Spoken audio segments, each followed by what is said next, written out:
Welcome back, everyone, to the place where the lights are always dim, the shadows never sleep, and the stories, they are never just stories. I am your host. You know me. I am Mr. Shadows, and if you are watching this right now, late at night, alone, with nothing but the sound of your own breathing to keep you company, good. That means you are exactly where you are supposed to be. Tonight we are stepping away from haunted houses and dark forests. Tonight we are going somewhere far more unsettling, somewhere most people never think about, somewhere that runs in the background of your everyday life, invisible, forgotten, and completely alone in the dark. We are going to the water treatment plant. Every single night, in cities and towns all over the world, workers show up to these massive, isolated facilities. They walk through endless corridors, they monitor bubbling tanks, they listen to the hum of machines that never stop, and they do it all alone.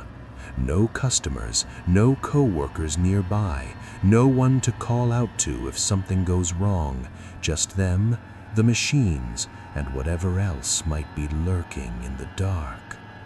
Tonight, I have 5 true stories from real night shift water treatment workers. These are their accounts, told in their own words, of the things they experienced during those long, silent hours when the rest of the world was fast asleep. So get comfortable, lock your doors, and whatever you do, don't look behind you. Let's begin. Story 1. The reflection that wasn't mine. Our first story comes from a man named Derek, a water treatment operator who worked the midnight shift at a facility in the American Midwest for nearly 6 years. Derek described himself as a practical man, logical, the kind of person who never believed in ghost stories and always had a rational explanation for everything. He said before what happened to him, he would have laughed at videos like this one. He isn't laughing anymore. Here is what Derek told us in his own words. The plant I worked at was old, built in the 1950s. It had these enormous open-air settling tanks, basically giant pools where the water sits and the heavy particles sink to the bottom before it moves on to the next stage of treatment. At night, the surface of those tanks looks like a mirror, still, dark, perfectly flat. If you leaned over the railing and looked down, you could see yourself reflected, clear as glass. I had walked that same catwalk above tank number 4 probably 1,000 times. It was part of my regular rounds. Check the gauges, log the readings, move on. Simple. One night in late October, I remember it was cold. There was fog sitting low on the water. I leaned over the railing like I always did, and I looked down at my reflection. And my reflection looked back up at me. Now I know what you're thinking. Of course it did. Reflections look back at you. That's what they do. But this was different. I leaned to the left to check the gauge mounted on the side rail. My body moved left, but the reflection stayed facing forward, just watching me. I froze. I stared down at it for what felt like a full minute. The face was mine, the uniform was mine, but it wasn't moving with me. It was just standing there in the water, looking up at me, with an expression I can only describe as patient, like it was waiting for something. I stepped back from the railing. I didn't finish my rounds that night. I sat in the control room with every light on until my replacement arrived at 6 in the morning. I never told anyone at work, but I requested a transfer to a different shift 3 days later. Derek never went back to night shifts. He said he thinks about that reflection sometimes still. He said the worst part wasn't seeing it. The worst part was the expression on its face, like it knew he would come back eventually. Story 2. The door at the end of the hall. Our second story comes from a woman named Priya who worked nights at a water treatment facility on the outskirts of a large city in the UK. She had been doing the job for about 2 years when the incidents began. Priya was thorough, careful. She took detailed notes every single night, which is actually how she was able to give us such a precise account of what she experienced. The facility had one corridor that I always hated, she told us. It ran along the back of the building, past the chemical storage rooms and the old pump house that wasn't in use anymore. The lighting in that corridor had always been bad. Half the bulbs had blown out, and nobody had replaced them because that section wasn't considered essential. So at night, it was about 60% dark. My job didn't actually require me to go down that corridor. My rounds took me everywhere else in the building, but that corridor was off my route. I only ever went down there if there was a specific reason. The first time it happened, I was walking past the entrance to that corridor at about 2 in the morning, and I heard a door close. Not slam, close, gently, like someone had pushed it shut very carefully on purpose. I stopped. I stood at the entrance and looked down into the dark. Nothing. I told myself it was the building settling or air pressure from the ventilation system. I wrote it down in my notes and moved on. The second time was a week later, at the same time, same place, a door closing, but this time, after the door closed, I heard footsteps. Slow, deliberate footsteps moving away from me, deeper into the corridor. I called out. I said, "Hello, is someone there?" And the footsteps stopped. Complete silence. I reported it to my supervisor the next morning. They checked the corridor. All the doors were locked. There was no sign that anyone had been in there. No broken locks, no forced entry, nothing. They said it was probably just the pipes expanding.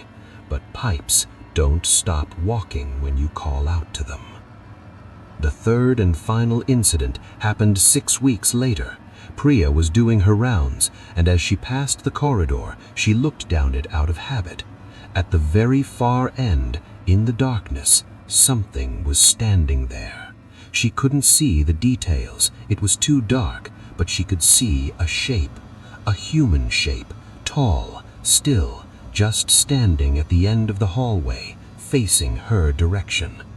Priya walked calmly to the control room, locked the door, and called the police.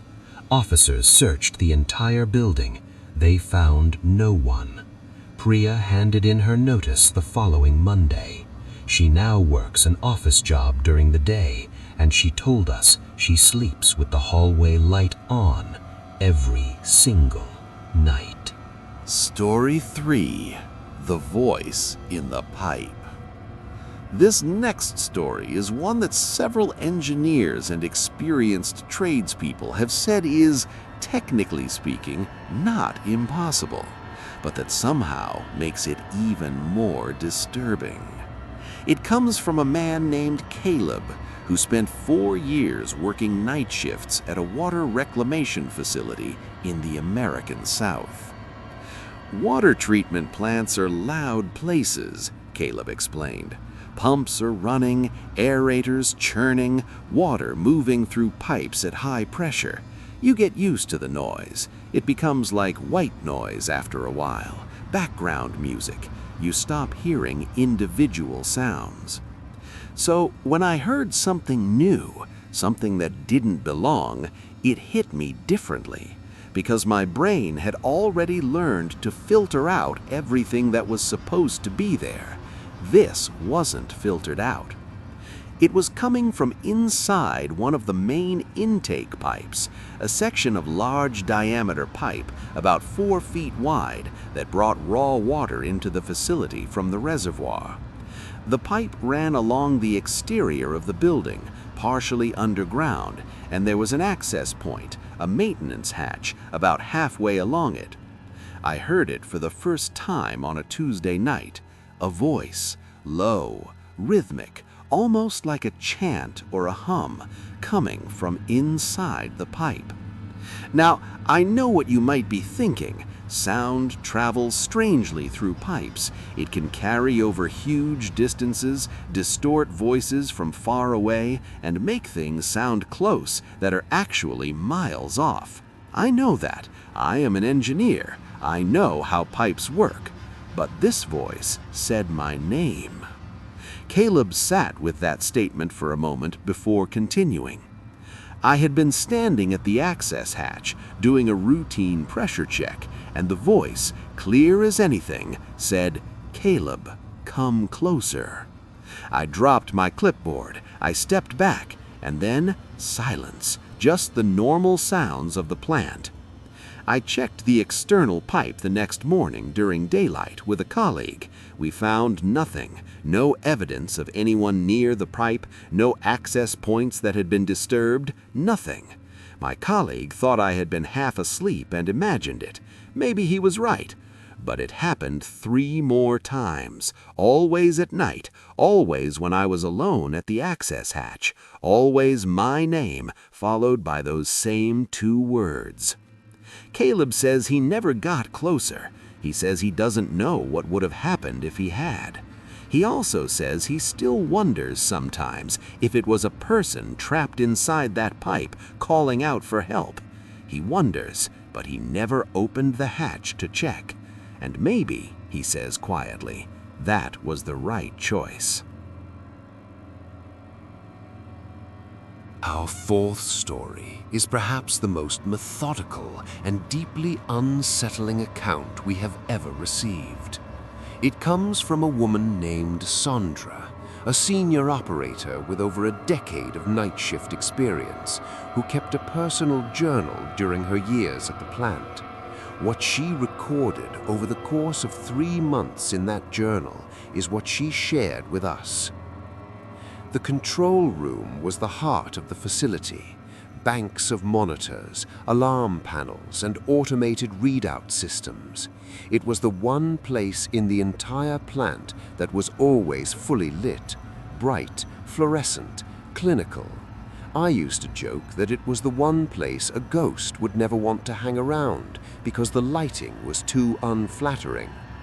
I stopped making that joke. It started small.